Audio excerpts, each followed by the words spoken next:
Ադրբեջանը 17 պահանջ է դրել, 17-ից 17-ն էլ անփոփոխ հայկական կողմը ընդունել է։ Այսինքն եղել է վերջնագիր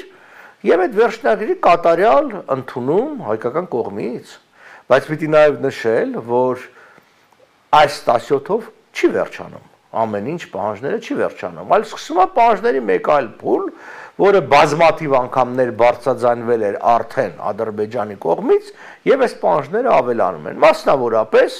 գիտենք, այդ նույն Եվրոմիության դիտորդների հեռացումը սահմաններից, Հայաստանի Հանրապետության անկախության հռչակագրի հղումը սահմանադրությունից հանելը, որ նշանակում է հրաժարում Արցախի եւ Հայաստանի վերամիավորման գաղափարից, որտեղ ամրագրված է հայոց ցեղասպանության ճանաչամ հետամտումից եւ այլն։ Երեք այսպես կոչված Ադրբեջանի արևմտյան կամ արևմտյան Ադրբեջանի համայնք կոչվող կազմակերպությունը, որը իբր անկախ է, բայց իրականության մեջ մենք գիտենք, որ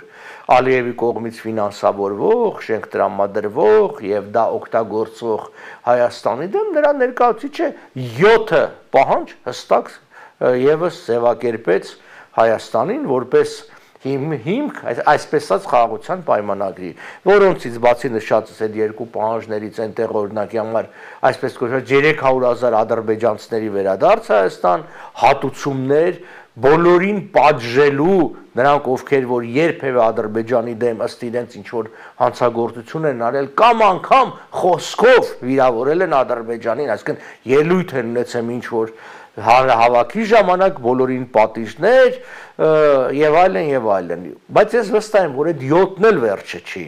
որը հնարավոր չի իրականացնել, միևնույն է, եթե անգամ իրականացվի, այդ 7-ին ուրիշ 7 են հաջորդելու եւ այլն։ Հետեւաբար, կարճ ասած, այս փաստաթուղթը պատրանք է, առաջին հերթին Ալիևը այն չի ստորագրելու, իրան բոլորովին պետք չի ստորագրել, երկրորդը, եթե ստորագրի էլ, մեր հանդիպման սկզբում ձեր հիշատակած այդ այսպես կոչված հարձակումներ կկազմակերպվեն Ադրբեջանի զորքերի ու բնակչության դեմ, իրենք կկազմակերպեն սադրանք, դա պատրվակ կօգտագործվի եւ այդ ստորագրված փաստաթուղթը կխախտվի։ Պատմությունը լեցուն է նման փաստերով, երբ որ երկրների միջև եւ խաղաղության եւ եղբայրության փաստաթղթեր են եղել ստորագրված, բայց եթե չկա քաղաքական կամք խաղաղության, այն չի կայացել։ Իսկ Ադրբեջանը իր հռետորաբանությամբ, իր գործունեություններով միանշանակ ցույց է տալիս, որ որևէ խաղաղության ձգտումի նշույլ անգամ չկա, որ մնաց ինչ որ կամք։ Հետևաբար այս ամբողջը ես կարծում եմ ներպետական ավելի հստակ ընտրությունների համար կազմակերպող շոու է, որտեղ ինքը Նիկոլ Փաշինյանն ուզում է ինչ որ մի թուղթ ստորագրել Ալիևի հետ, որի